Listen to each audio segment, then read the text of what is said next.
बताइए क्या है सवाल? सबसे पहले तो मैम आपका फनेश्वर नाथ रेणु और माँ खड़सी अररिया की धरती पे आपका स्वागत है। मैं बात करना चाहूँगा अपने अररिया की मुद्दा पे।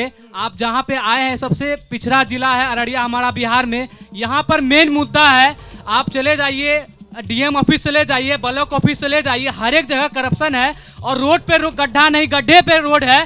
और सबसे बड़ी मुद्दा अररिया की ये है, यहाँ के जो विधायक है हमारे 10 साल से, वो अगर 10 काम अगर गिना देंगे तो मैं उनको समझ जाऊंगा। पार्टी के हिसाब से बताइए किसकी बात कर रहे हैं? यहाँ पे मैम एक मेरा जो व्यक्तिगत मानना है, पूर्व आईपीएस शिवदीप लांडे जो है उसको जिताना चाहिए, क्योंकि ये धरती मतलब जो चुनाव ठीक है, मतलब पिछड़ा रह गया है हिस्सा। और बताइए किन लोगों को सवाल पूछना है, हाथ उठाइए, खड़े हो जाइए। क्या है मुद्दा आपका, बताइए।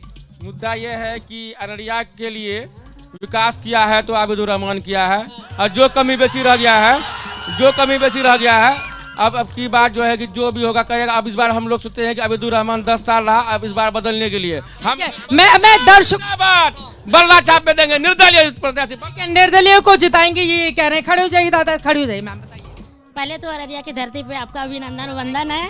इसे मैं कहना चाहती हूँ यहाँ से हम लोग जितने भी सारी महिलाएं हैं सब सगुप्ता बहन को जिताना चाहते हैं, उसके लिए काम करना चाहते हैं, क्योंकि वो पढ़ी लिखी सुलझी हुई। अच्छा, अपने साहब जितने लोग हमारे यहाँ पर मौजूद हैं उनसे गुजारिश करना चाहेंगे, हमारे दर्शकों की समझ में आ पाए तो पार्टी के साथ उम्मीदवार का आप नाम लेंगे, क्योंकि देश के अलग अलग हिस्सों में ये लाइव डिबेट जारी है, तो लोग पार्टी के हिसाब से शायद थोड़ा बेहतर समझ सकते हैं। सगुप्ता बहन से ज्यादा अच्छा यहाँ का कोई उम्मीदवार है ही नहीं। सगुप्ता बहन इतना अच्छे से सबसे मिलती है, ये नहीं लगता है कि वो एक उम्मीदवार है, वो ये लगती है कि एक बहन है।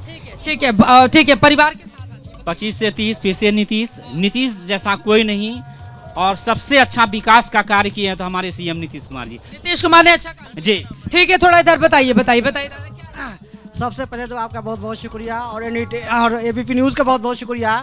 मैं सबसे पहले अकबर इलाहाबादी का एक शेर से शुरू करता हूँ, वो भी पप्पू अजीम भाई और शगुफ्ता अजीम साहबा के लिए। हाँ, लोग कहते हैं कि बदल देता है ज़माना सबको,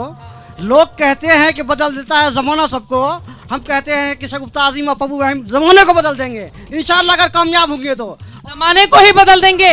अरे आपका जो पिछड़ा इलाका है उसको बदलना है, जमाना बदल देंगे तो कैसे चलेगा? अररिया को भी बदलना और कहीं की बात। विकास के पथ पर अररिया आगे बढ़ना चाहिए, बताइए। मैं एक ही बात कहना चाहता हूं, 10 साल का जो आबिदुर रहमान विधायक है अररिया का, एक भी अररिया का मुद्दा नहीं उठाया, ना अररिया का विकास किया, ना यहाँ पलायन पे काम किया, यहाँ ना रोजगार पे काम किया।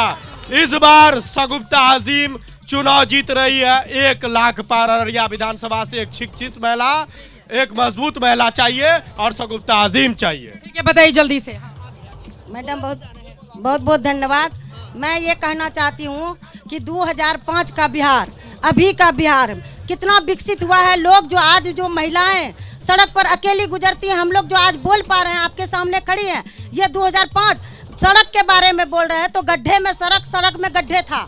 आज वो का विकास जो दिख रहा है, जल नल बिजली पानी, सब ये नीतीश कुमार का देन। अब नीतीश कुमार का जरा इधर वालों की आवाज ले लेते हैं, उसके बाद मंच पर जाएंगे। खड़े हुए भैया, बताइए क्या है मुद्दा इलाके? विकास का मुद्दा जहाँ तक है, अररिया जिला मुख्यालय से 1 किलोमीटर दूर पनार नदी है, पनार पुल है, बसंतपुर घाट, यहाँ आज तक पुल नहीं बना। देश का आजादी होने से लगभग 89 साल हो गया। पुल बन रहा है जो धंसा जा रहा है, आप कह रहे हैं पुल ही नहीं बना? पुल तो धस रहा है, वो भी सांसद जी के घर के बगल में पुल धसा है। सांसद जी के घर के बगल में ही पुल धस गया है, बताइए। हम अररिया के धरती पर आपका स्वागत है। आज तक जो उनके स्टेशन जाने वाला घर रोड है, आज तक हमारे एमएलए साहब नहीं बना पाए। आज एक टेम्पो स्टैंड नहीं बना पाए, एक सब्जी मार्केट नहीं बना पाए। जायज बात लोग नहीं बोलता है, बाजार में जाने के बाद हम लोग कीचड़ में हेल कर जाते। आज तक एमएलए साहब को हम देखते रही हैं अपने क्षेत्र में घूमने के लिए। तो आपके बार कौन जीत रहा है अररिया? इस बार तो हम लोग देंगे सगुप्ता अजीम को। जी। क्या है मुद्दा? यहाँ का मुद्दा है सबसे बड़ा बात की करप्शन यहाँ की सबसे बड़ी मुद्दा है। अभी जो प्रेजेंट विधायक है आबिदुर रहमान 10 साल में एक भी काम नहीं किया। अब अररिया की जनता बदलाव चाहती है। हम लोग किस पार्टी को मौका देगी? हम लोग राष्ट्र काउंसिल पार्टी को देखना चाहते हैं, राशिद अनवर बल्ला छाप को देखना चाहते हैं। बल्ला छाप वाले नेता कहाँ है भाई? बल्ला छाप की आवाज बहुत यहाँ पर गूंज रही है, कहाँ है आपके नेता? बताइए, आइए बताइए। मंच नहीं दिया है, कहाँ नेता? कौन है, कहाँ है? मैम सबसे पहले तो मैं ये पूछना चाहता हूँ एनडीए और इंडिया महागठबंधन से दोनों क्या कहता है चीफ मिनिस्टर के नाम पे सरकार के नाम पे कितना दिन वोट लेंगे? यहाँ कोई काम नहीं हो रहा है, इसीलिए हम चाहते हैं इस बार अररिया में बदलाव की आंधी है, सिर्फ राशि जानवर चलेगा। इनका बल्ला छाप, आप ही बल्ले छाप से उतरे हुए हैं। सिक्सर लगाएंगे या बोल्ड हो जाएंगे? सिक्सर लगेगा, अररिया की आवाम बताएगी सिक्सर लगेगा कि नहीं लगेगा। देख लीजिए अररिया की जनता एनडीए और इंडिया दोनों गठबंधन के इस जंगल राज और महाजंगल राज से परेशान हो चुकी है। अररिया का नौजवान बेरोजगार है, पलायन का शिकार है, बाढ़ यहाँ का मुद्दा है, नौजवान को शिक्षा नहीं मिल रही है, रोजगार नहीं मिल रहा, मजबूरी में यहाँ का हमारा नौजवान नशे की तरफ जा रहा है। इसे रोकने के लिए एनडीए और इंडिया क्या करेगी? यहाँ विधायक 10 साल से कांग्रेस के हैं, वो देखिए, आप वीडियो उठाकर देखिए, उनका फेसबुक का पेज देखिए, जा जाकर जनता से सिर्फ माफी मांग रहे हैं। अगर विकास किया तो विकास पे वोट मांगे। मोदी जी यहाँ पर आकर नीतीश जी की सरकार अगर विकास की है तो विकास पे वोट मांगे। क्यों उनको शहाबुद्दीन याद आ रहा है? क्यों शहाबुद्दीन याद नहीं आना चाहिए? क्यों नहीं याद आना चाहिए शहाबुद्दीन?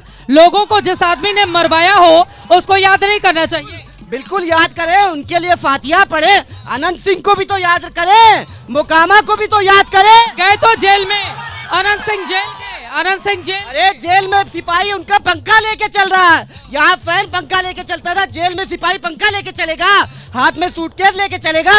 ये बिहार की जनता बर्दाश्त करेगी? बताइए, बर्दाश्त करेगी?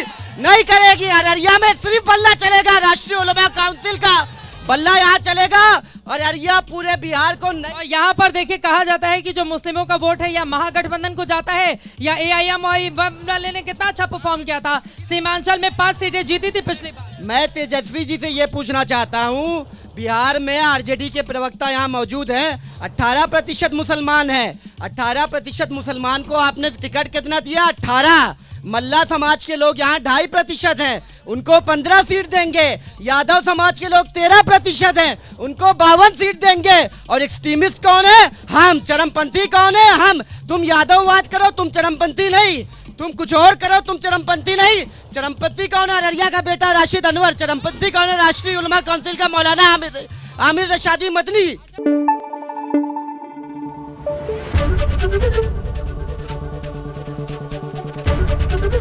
एबीपी न्यूज आपको रखे आगे।